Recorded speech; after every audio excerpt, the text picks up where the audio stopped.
आज के इस वीडियो में हम chapter number 20 accounts 11th class incomplete records जिसको हम सिंगल एंट्री सिस्टम बोलते हैं, आज वो हम स्टार्ट करेंगे इस वीडियो से।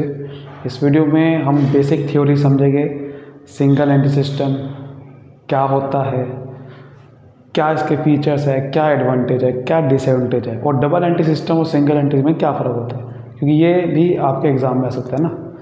तो ये वीडियो थ्योरी की होगी, अगले वीडियो से फिर हम प्रैक्टिकल क्वेश्चन करेंगे।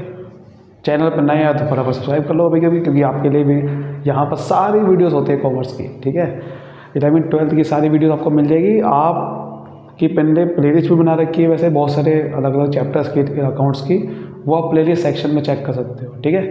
तो चलिए स्टार्ट करते हैं। देखो, सिंगल एंट्री सिस्टम की बात करें तो ये बेसिकली पहले डबल एंट्री सिस्टम क्या होता था कि हर ट्रांजेक्शन के दो इफेक्ट लेने होते थे कि कोई चीज़ आएगी तो कुछ जाएगी, कोई डेबिट तो कुछ क्रेडिट। सिंगल एंट्री का मतलब क्या है, कोई डेबिट क्रेडिट वाला सिस्टम फॉलो नहीं होगा, सिर्फ एक ही एंट्री करनी है, डबल उसका इफेक्ट नहीं दिखाना, दैट इज सिंगल एंट्री। क्यों करते हैं हम ऐसा?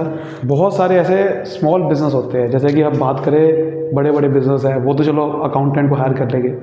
डबल एंट्री सिस्टम का मतलब ये नहीं खाली डेबिट और क्रेडिट, डबल एंट्री सिस्टम का मतलब है कि पूरा याद करो क्या प्रोसेस था अकाउंट्स का। पहले जनरल बनता है, फिर लेजर, फिर ट्रायल बैलेंस, फिर जाके आप फाइनेंशियल स्टेटमेंट बनाते थे। ये आप करके आए हो अभी तक 19 चैप्टर तक, जनरल, लेजर, ट्रायल बैलेंस, है ना। लेकिन सिंगल एंट्री सिस्टम में कोई जनरल, कोई लेजर, कोई ट्रायल बैलेंस, कोई फाइनेंशियल स्टेटमेंट नहीं बनने वाला। छोटे जो दुकानदार होते हैं, छोटे बिजनेस होते हैं, जिसकी ज़्यादा कैपिटल नहीं होती, ज़्यादा लोग नहीं होते, ज़्यादा ट्रांजेक्शन नहीं होती, तो वो इतने बड़े सिस्टम को फॉलो नहीं कर पाते। उनके पास टाइम नहीं होता, फालतू के ट्रांजेक्शन रिकॉर्ड जनरल बनाने बैठ के, लेजर बनाने बैठ के, उनका टाइम भी ज़्यादा लगेगा, उनकी कॉस्ट भी ज़्यादा लगेगी, क्योंकि खुद बनाएंगे तो टाइम ज़्यादा लगेगा, किसी और को रखेंगे तो पैसा फालतू लगेगा, क्योंकि पैसा वैसे नहीं कमा पा रहे स्मॉल बिजनेस में, उल्टा अकाउंटेंट को पैसा दो। तो ऐसे केस में हम नहीं करते, सिंगल एंट्री सिस्टम फॉलो करते हैं। वो क्या होता है, उसमें सिर्फ हम छोटे मतलब पैसा कितना आया कितना गया, बस ये मेन ज़रूरी है मेरे पास पता हो। जैसे गल्ला दुकानदार क्या करता है, गल्ला होता है, चेक करेंगे कि भाई देखो भाई गल्ले में पैसा पड़ा कि नहीं पड़ा, बस ये चेक करेंगे। वो पैसा गलने से कोई आ रहा है, किसी को देना है तो दे दिया, आ रहा है तो गलने में रख दिया, एंड में चेक कर ले कि गलने में पैसा कितना पड़ा है, वहाँ समझ में आ जाएगा कि मुझे प्रॉफिट हुआ लॉस हुआ। सिंपल। ये थोड़ी करे कि प्रॉफिट एंड लॉस अकाउंट बनाएंगे कि भाई खर्चे, इनकम, वो इतना तगड़ा प्रोसेस नहीं फॉलो करने वाले।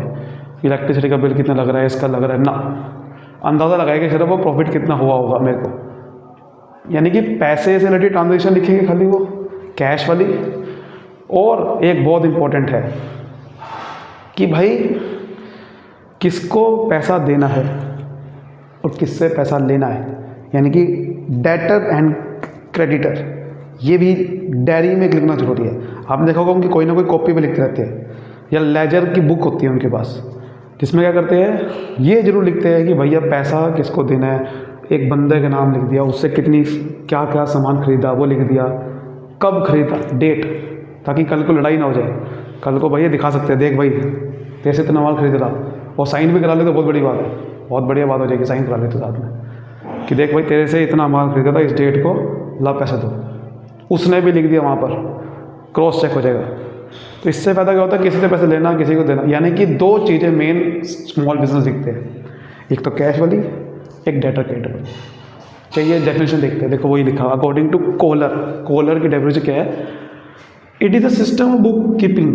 बुक कीपिंग का एक सिस्टम है, वही बुक कीपिंग का मतलब सिर्फ हम इसमें ट्रांजेक्शन रिकॉर्ड करते हैं, रिकॉर्डिंग और लेजर तक सारा प्रोसेस होता है। जैसे कि आपको याद है बुक कीपिंग का मतलब खाली क्या था, रिकॉर्डिंग और लेजर तक, समराइजिंग नहीं करते थे इसमें। देखो लेकिन बुक कीपिंग तो है, लेकिन आगे क्या लिखा हुआ है, in which as a rule only records, इसमें सिर्फ हम रिकॉर्ड क्या करते हैं, सिर्फ कैश वाली ट्रांजेक्शन, कैश और पर्सनल अकाउंट्स। पर्सनल अकाउंट का मतलब खाली वो वाले डेटर और क्रेडिटर। पर्सनल अकाउंट वैसे बहुत सारे होते हैं, लेकिन खाली डेटर और क्रेडिटर।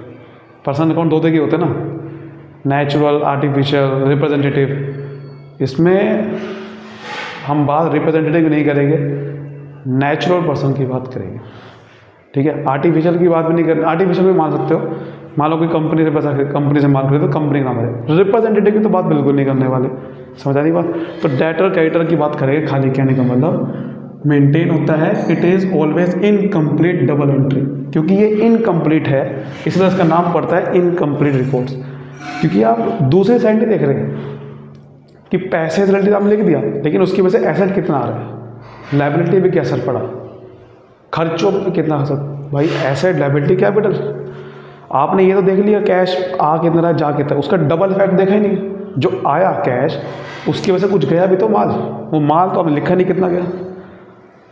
पैसा किसी को दिया बट उससे कुछ आया भी तो, माल आया, माल तो लिखा ही नहीं, डबल एंट्री नहीं कर रहे ना, इसलिए उसको वो कर रहे हैं। ये हमेशा इनकम्प्लीट डबल एंट्री है, वेरिंग विद सर्कमस्टेंसेस। वेरिंग का मतलब चेंज होता रहता है, हम इसमें रिकॉर्ड भी चेंज करते रहते हैं, कभी कौन सा तरीका फॉलो कर लेके लिखने का, कभी कौन सा तरीका।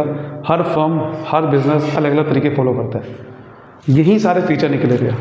सूटेबिलिटी कहाँ ये सूटेबल है, मैंने क्या बताया, स्मॉल बिजनेस के लिए। बड़े बिजनेस तो आराम से अकाउंटेंट डबल एंट्री को फॉलो कर लेंगे, छोटे बिजनेस नहीं कर पाते।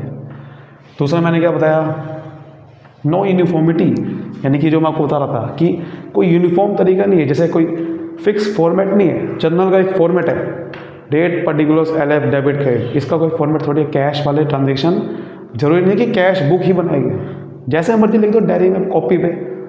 मैं कुछ और तरीके से लिखूँगा, आप कुछ और तरीके लिखोगे। Maintenance of personal account, personal account बनाते हैं जिसमें वो बात कर रहे थे, खाली रियल और नॉमिनल अकाउंट नहीं बनाते, यानी कि एसेट, रियल मतलब एसेट वाले अकाउंट, नॉमिनल का मतलब हो गया खर्चे, इनकम, वो वाले अकाउंट नहीं लिखते इसमें, ठीक है। कैश बुक बनाते हैं, लेकिन मैंने क्या बनाया, इसमें पर्सनल अकाउंट्स बना देते हैं। कुछ लोग कैश बुक बनाते हैं, लेकिन कैश बुक जरूरी नहीं कि बनाना, कैश वाले ट्रांजेक्शन हम जैसे मर्जी ले सकते हैं। अगर कैश बुक बनाते हैं तो उसमें कई बार हम पर्सनल अकाउंट, पर्सनल ट्रांजेक्शन, यानी कि मेरे पास कितना घर से कैश आया वो भी गले में मैं भर सकता हूँ। मान लो गले में कैश, मैंने घर से क्या पैसा लेके आया, घर वाला कैश भी मैंने इसमें जोड़ दिया, तो कई बार कैश बुक में हम इसमें ये भी लिख देते हैं।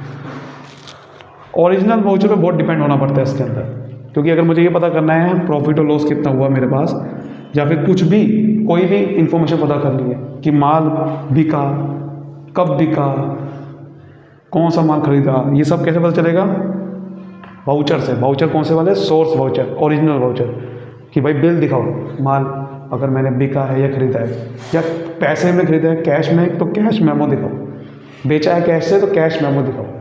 तो इसमें कैश मेमो, इनवॉइसेज ये जरूर मेंटेन करके रखना पड़ता है, इसी पे हम डिपेंड होते हैं। कुछ भी ट्रांजेक्शन मुझे लिखनी है, अगर मेरे पास कितना हुआ तो वहीं से पता चल सकता है ना, मेरा प्रॉफिट कमाया, लॉस कमाया, यानी कि सबूत अगर देखना है कुछ भी हो रहा है बिजनेस में, वो इस पर डिपेंड होना पड़ेगा, ओरिजिनल वाउचर। एडवांटेज क्या क्या हो गया इसके, बड़ा सिंपल मेथड है यार, कुछ कॉम्प्लिकेटेड है नहीं, कोई जर्नल बनाना, कुछ फॉर्मेट नहीं है, खर्चा कम है क्योंकि कोई अकाउंटेंट को बनाने की जरूरत नहीं है, मैं खुद बनाने कर लूँगा।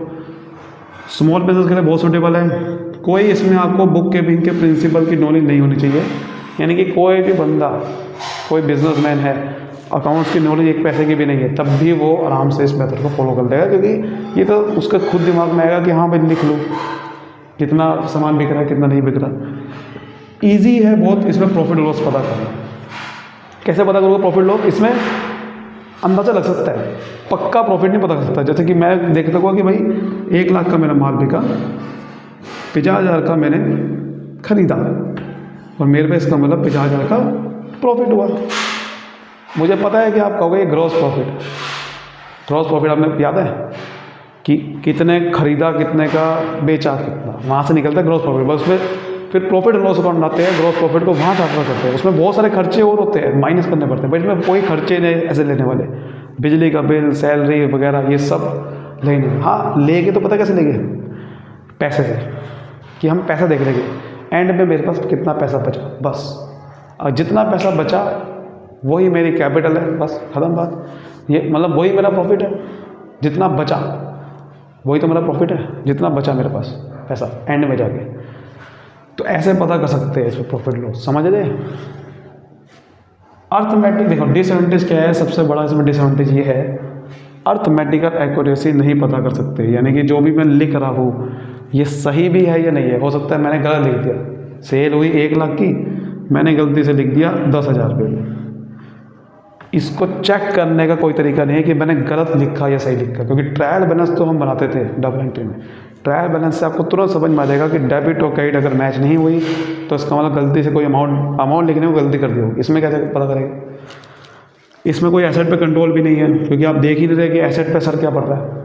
आप डबल एंट्री से जो फॉलो नहीं कर रहे, आप सिर्फ पैसा करिए, अरे पैसा कितना आया, पैसा कितना गया, ये तो देख ही नहीं रहे भाई एसेट कितने हैं। तो एसेट पे कंट्रोल ही नहीं होगा आपका। प्रॉफिट और loss can not be determine, लिखा ना करेक्ट प्रॉफिट और लॉस, क्योंकि मैंने क्या बताया इसमें खर्चे नहीं देखते फालतू के, करेक्ट प्रॉफिट नहीं होते। आप ये दे सकते हो कि भाई माल खरीदा बेचे से प्रॉफिट कितना हुआ, बट खर्चे जो हज़ारों हुए वो तो देख रहे हो आप, वो तो खर्चे देख नहीं रहे। आउटस्टैंडिंग भी खर्चे देखने होते हैं, तो वो वाले खर्चे नहीं देख रहे तो करेक्ट प्रॉफिट नहीं पता कर सकते आप कितना हुआ। फाइनेंशियल पोजीशन भी पता नहीं कर सकते, क्योंकि आप इसमें एसेट और लायबिलिटी देख ही नहीं रहे कितनी है। बस क्रेडिटर को देखोगे आप लायबिलिटी में तो, और डेटर को देखोगे एसेट में, और को देख ही नहीं रहे आप। इनकम्प्लीट अनसाइंटिफिक सिस्टम है, इनकम्प्लीटेड ड्यूअल एस्पेक्ट नहीं देख रहे, अनसाइंटिफिक है क्योंकि प्रोसेस फॉलो नहीं कर रहे, तो इसलिए ये क्या है, ये इसके डिसएडवांटेज। चलिए आप समझते हैं कि डबल एंट्री और सिंगल एंट्री में क्या फ़र्क होता है इसमें, ठीक है। इसके डिफरेंस की बात करते हैं। जैसे कि आपके स्क्रीन पे आ रहा है, आप देखो ये डबल एंट्री और सिंगल एंट्री में फ़र्क, डिफरेंस। सबसे पहला क्या लिखा हुआ है, aspects of transaction.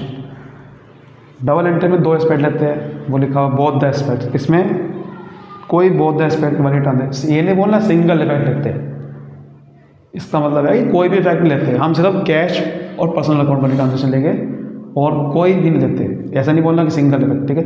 Both the effect लेते हैं, उसमें बोथ द इफेक्ट नहीं लेते, ऐसा बोलना है। अकाउंट्स मेंटेन्ड, आपको बताया डबल एंट्री में तो सारे अकाउंट मेंटेन करते हैं, चाहे पर्सनल हो, चाहे रियल हो, चाहे नॉन। इसमें सिर्फ पर्सनल अकाउंट और कैश बुक मेंटेन करते हैं। ट्रायल बैलेंस इसमें प्रिपेयर करते हैं डबल एंट्री में, उसमें नहीं करते, साफ लिखा हुआ है। और ट्रायल बैलेंस से पहला क्या होता है, अर्थमेटिकल एक्यूरेसी आ जाती है, अर्थमेटिकल कि प्लस माइनस में कोई गलती तो नहीं करती, अमाउंट में गलती तो नहीं करती। प्रॉफिट और लॉस, डबल एंट्री में करेक्ट प्रॉफिट पता चलता है कितना हुआ, इसमें नहीं पता कर सकते करेक्ट, इसमें सिर्फ आप एस्टीमेट कर सकते हो। देखो लास्ट में लिखा हुआ है, अंदाज़ा लगा सकते हो कि हाँ इतना प्रॉफिट हुआ होगा। 50,000 का मैंने मतलब 1 लाख का सामान बेचा, 50,000 का खरीदा, ठीक है, तो 50,000 का प्रॉफिट हुआ। वो पता चला बाद में जाके मेरे खर्चे कुछ अपने आप अंदाज़ा लगा लूँगा कि हाँ 50,000 में ना मेरा खर्चे हुए हो गए कम से कम 10,000 रुपये के, तो नेट मेरे पास 40,000 का बचा होगा। मतलब नेट भी पता करूँगा, कैसे पता करूँगा, लेकिन अपने आप अंदाजे से अंदाज़ा लगा लूँगा कि हाँ सारा सैलरी मिला के ये सब, उसको सैलरी दी, इसको दी, इतना खर्चा हुआ होगा। जो उसमें हम प्रॉफिट लॉस में खर्चे एक्चुअल में लिखते थे कितने कितने हुए, इसमें वो देखेंगे नहीं, इसमें अंदाज़ा लगा लेंगे। फाइनेंशियल पोजीशन देखो इसमें पता करते हैं डबल एंट्री में, इसमें नहीं पता करते क्योंकि बैलेंस शीट बनाते नहीं है। हालांकि इसका भी हम समझेंगे स्टेटमेंट ऑफ अफेयर बनाते हैं, वो एक तरह का बैलेंस शीट ही होती है, लेकिन बैलेंस शीट का काम नहीं करती। उसमें सिर्फ हम क्या करते हैं, एक एस्टिमेटेड अमाउंट लेते हैं कि हाँ मेरे बिजनेस में एसेट इतने हैं, लायबिलिटी इतनी होगी, उसके हिसाब से मेरे बिजनेस में कैपिटल इतनी होगी। तो स्टेटमेंट ऑफ अफेयर बनाएंगे तो वो अभी बनाना सीखेंगे अगली वीडियो में, तो आपको समझ में आएगा कि बैलेंस शीट नहीं बनाते, ये बनाते हैं एस्टीमेट अमाउंट में। एडजस्टमेंट्स, डबल एंट्री में सारी एडजस्टमेंट करते हैं, जो भी आउटस्टैंडिंग है, प्रीपेड है, बैड डेट, पता नहीं क्या क्या, इसमें कोई प्रोविज़न ही नहीं है एडजस्टमेंट का।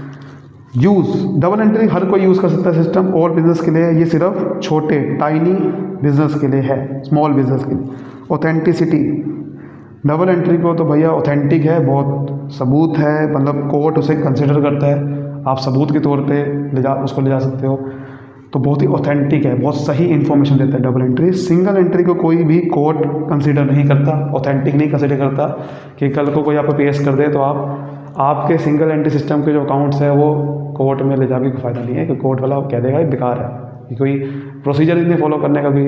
उसमें डबल एंट्री तो चलो भाई इंस्टीट्यूट चार्टर्ड अकाउंटेंट सारे लोग फॉलो करते हैं एक जैसा, तो ऑथेंटिक माना जाता है। तो आज की वीडियो के इतना ही, मुझे दीजिए इजाज़त, अगली वीडियो में मिलते हैं। अगर आप चाहते हो कोई और बढ़िया ऐसी वीडियोस कोई बनाऊँ कुछ और टॉपिक्स की, तो आप कमेंट कीजिए, मैं आपके लिए इंतजार करूँगा, वीडियोस बनेगी। Thank you so much, all the best.